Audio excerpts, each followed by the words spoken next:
Cik. Ini malam saya nak kerja overtime lah. Overtime? Tak boleh. Alamak. Sekarang kita sudah pakai undang-undang baru. 1 hari 8 jam kerja. Hari Sabtu setengah hari. Hari Minggu holiday. Faham?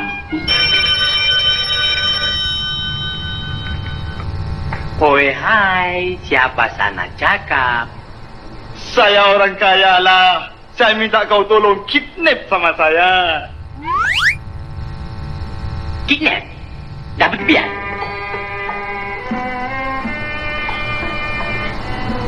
Istri saya selalu bikin susah sama saya. Apa orang mau beli, semua dia mau beli. Orang beli rumah baru, dia mau rumah baru. Orang beli radio baru, dia mau radio baru. Orang beli baju baru, dia mau baju baru. Itu pasal saya minta tolong kau kidnap sama saya lah. Sorry lah. Ini hari Sabtu setengah hari. Besok hari Minggu holiday.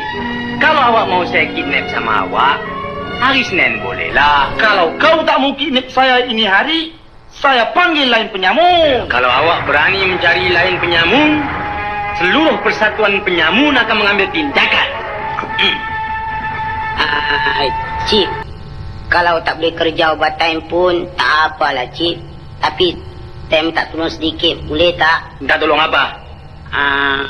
Tolong pinjamkan saya Cik punya buah. Dadu lah. Lain kali cakap bayar terang. Nah. Tapi ingat. Ini buah dadu. Kalau buka, hanya 3 kali aja. Baik Cik.